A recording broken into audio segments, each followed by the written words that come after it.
Hello, everybody, and welcome back to the Off-Farm Income Podcast. Hey, thank you so much for joining us here on our YouTube channel for episode number 941. Well, hey, we have got a great interview for you today. Michael Bair, who has recently graduated from Miami East High School in Ohio and is now attending Edison State Community College, majoring in entrepreneurship. He's coming on. He is the 2020 National Proficiency Winner in poultry production, as well as the 2020 Ohio State winner in poultry production. And he has an incredible pastured poultry business going on. And you're going to love hearing about why he started this business. He is prepped and is looking forward to taking over his family's certified organic dairy there in Troy, Ohio in the coming years. But to get some business experience and to do something that was completely his own, he started a pastured poultry business, and he has grown it into a significant business, including value-added products and being distributed all over the place. It's really, really a great story, and we're going to get it started for you right now. Michael, welcome to the show. Thank you very much for coming on today.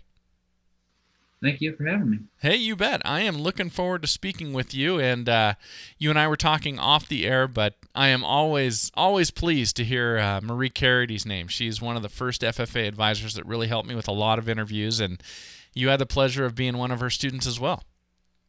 Yeah, it's been an honor being her student. So. Well, great. Well, we like to start off our interviews by just asking you a few questions about you and kind of getting to know you personally a little bit. Then we jump into your FFA stuff. Is it okay with you if we do that? Yeah. Okay. Ask away. All right. Well, let's talk about you. Do you live on a farm? Do you live in town, or something kind of in the middle of those two? Yeah. So I live out on a certified organic dairy farm. It's about 5 miles out of town. I'll be the fourth generation here to be taking over the farm, and so yeah. Very cool. That's where I'm at. And where is that exactly?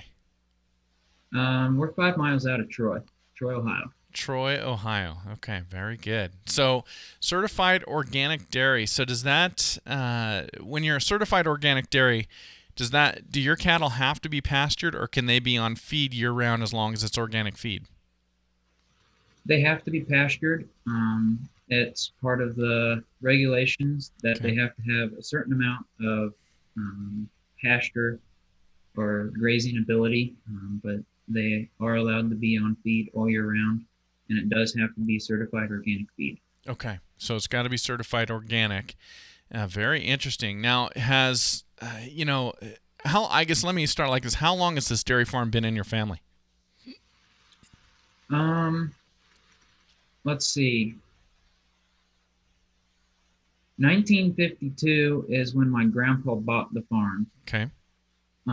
Prior to that, they were just tenant farmers. His dad was a tenant farmer. Okay. So it's been in the family a lot longer than just 1952. Gotcha. Okay. Well, the reason I'm asking is because I suspected that was your answer to be something like that. And of course, in 1952, the word certified organic did not apply to how you were raising food. We didn't talk about that. So at some point, somebody made a switch in your business model, or maybe not even a switch in your business model, but went to the effort to get you guys certified. Do you know, was there a change in how you were farming, or was it just a matter of, hey, we're already doing this, let's get the certification?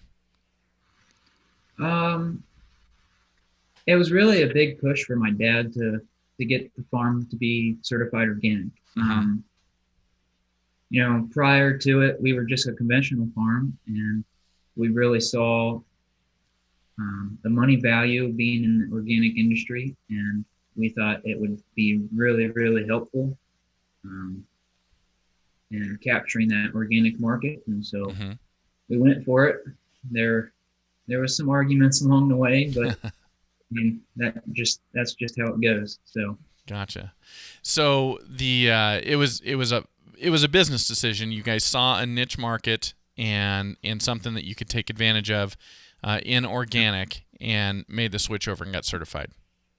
Absolutely, yes. And were there changes in how you were doing things already? Like, for example, purchasing only certified organic feed? Yeah, so that was probably the biggest switch that we had. We were buying conventional feed, which Mm-hmm. is a heck of a lot cheaper than Right. organic feed. Um, so that was probably the hardest switch for us, and figuring out how we're going to be able to do that. But being in that niche market of organics, Mm-hmm. it compensated for the feed prices. So, Gotcha. Okay. Well, yep. good. That's good. And when was that? Do you remember how long ago that's been? Oh, see, we became certified in 2011. Okay, so been 9 years ago now, and Yeah. it sounds to me like there's been enough time to kind of assess that decision. What do you think? Was that the right way to go? Absolutely. It really turned the farm around. We were kind of in a financial crisis at that point, Okay. and hitting the organic market, it turned things around drastically, Hmm. and we're on the up and up right now. Well, good. Yeah, I mean, over the last 9 years, the dairy industry has suffered quite a bit, but with you guys being in a niche like that, have you been able to avoid quite a bit of that pain? Unfortunately, not. The prices are continuing to drop. I think just a couple years ago, we were at the all-time low, um, and it has gone up a little bit, but we in the future we don't see it going up Hmm. anytime soon in the organics or the conventional market. Interesting. So the organic has kind of followed along with that trend. Yeah, yeah. Okay. Um, I Okay. think a lot of people are looking for your local farm stuff, products and whatnot, and they're getting away from your bigger corporations. Mm-hmm. Okay. Interesting stuff. Well, let's talk about FFA for a minute. So how, or I guess when did you first become involved in being an FFA member? It started my freshman year, coming in as a freshman at Okay. high school. And why did you join? Why did you want to be part of the organization?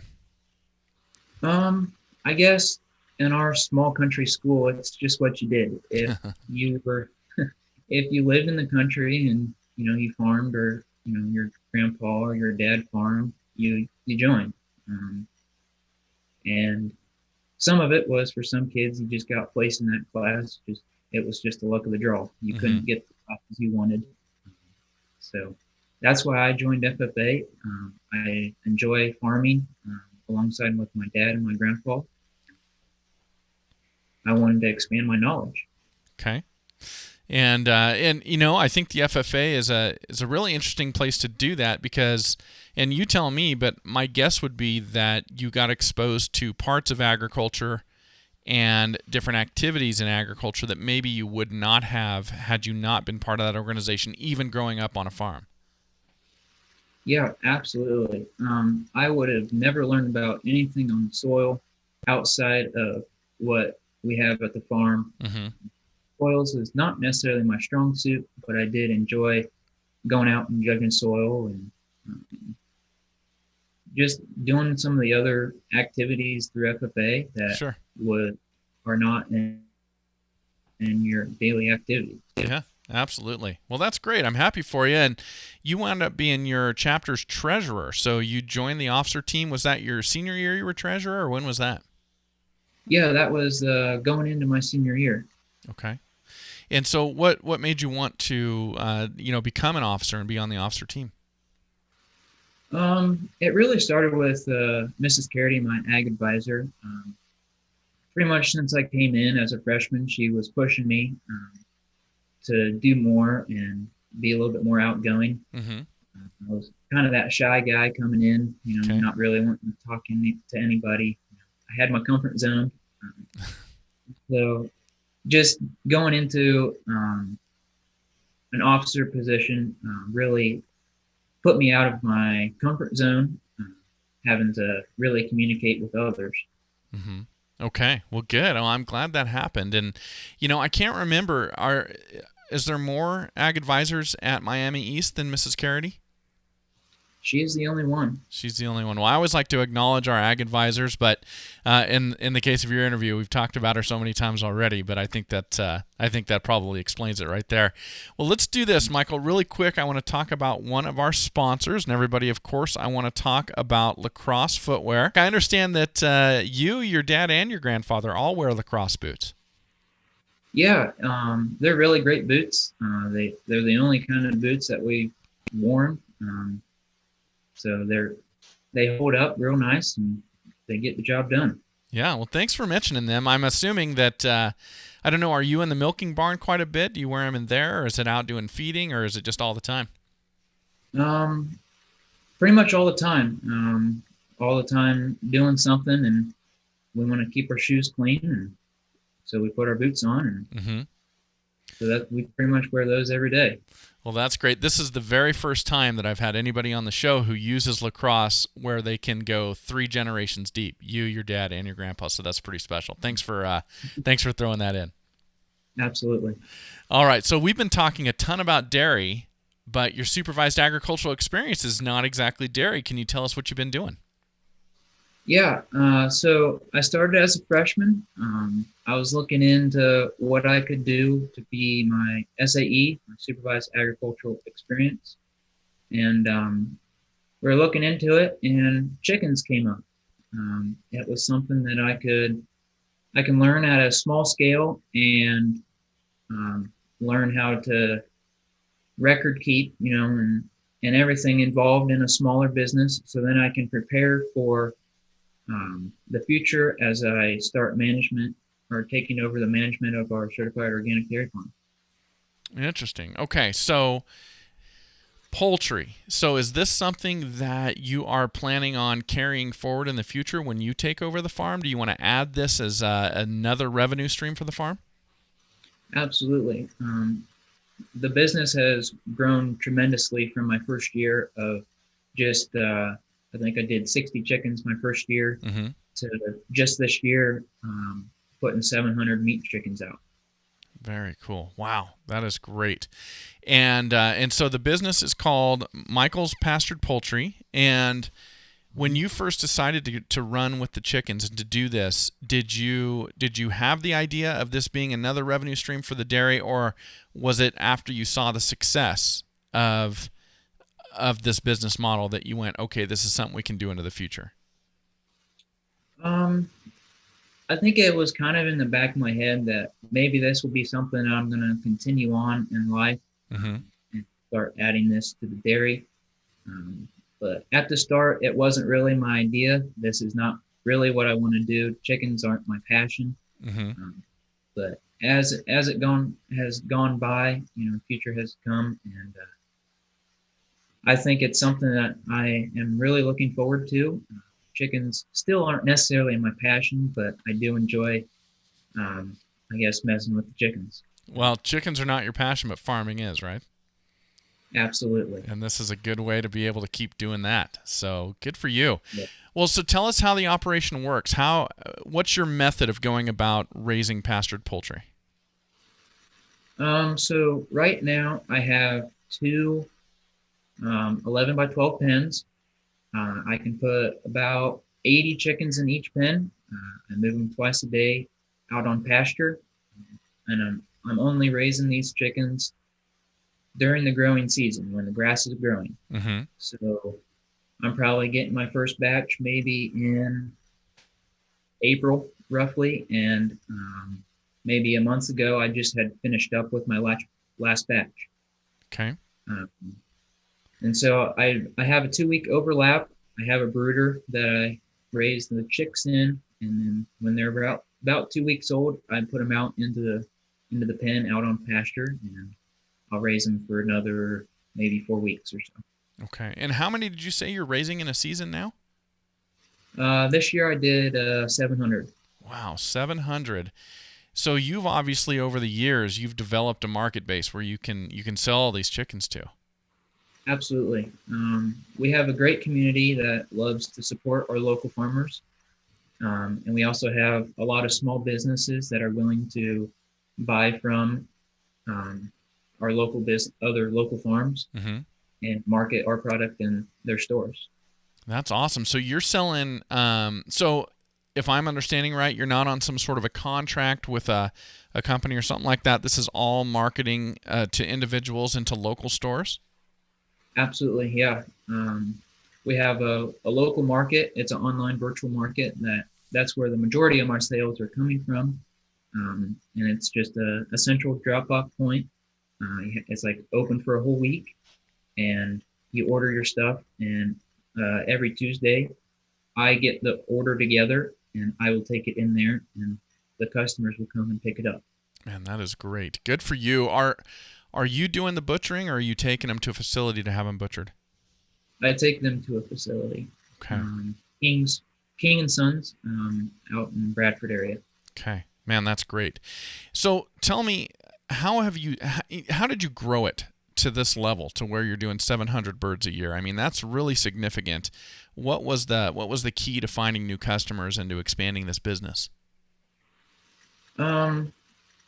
Really, it's really helpful having a local dairy. Being the son of parents that own a dairy farm, they were the ones that really got me on my feet. Mm-hmm. They do some eggs and some beef, and so I was able to kind of go in with them, and my name was able to get out with the customer base that they already had. And then every week there's always new people coming onto the virtual market, and they're always looking for fresh product. And so it's just, I guess my name has gotten out there enough that people are really liking my product, and it's been able to grow significantly since. Yeah, that's awesome. Man, I'm happy for you. That's really cool. Now, with what you're doing in the local market and on the dairy side of things, are you guys doing any value adding with any dairy products? We're looking into it. We're looking into maybe getting into some butter, some cream, and some yogurt. We're looking into some of that, taking it out of the milk, and we'll see what happens with that. And I already have a wide variety of product with my meat chickens. I'm not just doing whole birds. I'm doing parts like your wings, drums, livers, heart, gizzards. Mm-hmm. And I'm also doing sausages. I have 4 different kinds of sausage links Wow. that I have going right now. So. Wow. And when you say sausage link, are we talking like breakfast links? Are we talking about larger, like full meal type links? What are we talking about? A lot larger full meal. Okay. Link. And so 4 different recipes. Are you having that done for you, or are you coming back into like a commercial kitchen and doing that yourself? That's actually done for me. The butcher shop that butchers my chickens. Okay. They have a wide variety of selection that you can do. That's great. Good for you. And so then once you have all that product made, you get the individual parts, the gizzards, the wings, the sausage, all of that. Is that coming back to your farm, and do you have storage space? Do you have a locker or freezer space for that meat? Yeah, we have lots of freezer space. All that product does come back. I store it all for over the winter. So once my first batch comes in there early spring, I start selling that product, Mm-hmm. and I will continue to add to my inventory, and that way I'll hopefully have enough product to make me all the way through the next growing season. Yeah, that's great. Now, that obviously is a few extra steps, and it's more work for you. So why did you decide to do it that way rather than just selling whole birds? It was really my customers. They were looking for something that was a little outside the box. You can just go to the store and buy yourself a whole chicken. Mm-hmm. Well, they wanted something different. They wanted something unique. And so I listened to my customers, and I followed what they wanted, and they really like it, and they're giving me more suggestions, and so we'll see what happens. That's great. Well, good for you. I think you do need to go. It's interesting. You start off with an initial idea, and then all of a sudden you get out there into the marketplace and you recognize what people are asking for, and you need to pivot with that, right? Your initial idea, while it may be a good one, may not be the actual one. The actual one is what people are looking for. Right. I mean, your customer viewpoints are always changing. Yeah. They're always looking for something new. That's great. Now, have you competed with this project at all through the FFA or anything? Have you done any proficiencies or anything like that? Yeah. I started out, I believe it was my sophomore year. I decided to put my poultry up for a proficiency award. Um, so I got the state, and or I was able to make it to state, and I pulled second every year until this year, actually. I was able to get first place in the state, and so I was on to the national level. And about a month ago, they announced who the winner was, and it was me. So, Awesome. That is great. So you're both a 2020 State of Ohio Proficiency winner as well as a National Proficiency winner. absolutely, yeah. Yeah, congratulations. That's an incredible accomplishment. Thank you. Yeah, that is fantastic. Now, are you going to keep pushing? Are you hoping to be out there for maybe Star Farmer or something like that next year? I don't think so. I think I'm going to quit here. I'm pretty content with that. It can't obviously it wouldn't have been done with all those people behind me. Yeah, that's great, man. Good for you. Here. Good Thank for you. you. Now, that's interesting. So, with you winning those two awards, very, very prestigious awards, obviously, have you been able to use those wins and that publicity to help market your business and grow it further? I haven't really put that out there necessarily that I was a national proficiency winner to my customers, but for those that did hear about it, they have mentioned my name several times and my product, and sales have increased a little bit. So I'll tell you what, if I was buying your chicken and I was having people over for dinner, I'd want to be bragging this was national championship chicken right here. That's awesome. Okay, so now you're in college. You are at Edison State Community College, and you're studying entrepreneurship. So tell us about majoring in entrepreneurship and why you chose that. So really, it was almost kind of a requirement by my parents that I go to college and get a degree in some sort of business. It doesn't have to be business itself, and I don't have to go to a four-year college. I can go to a local community college that's offering something in business. So I was looking into Edison State. It's our local community college here, and so I liked what I saw, and I picked entrepreneurship, and I'm getting ready to wrap up my first semester here out of 2 years, and so we'll see what happens with it. Awesome.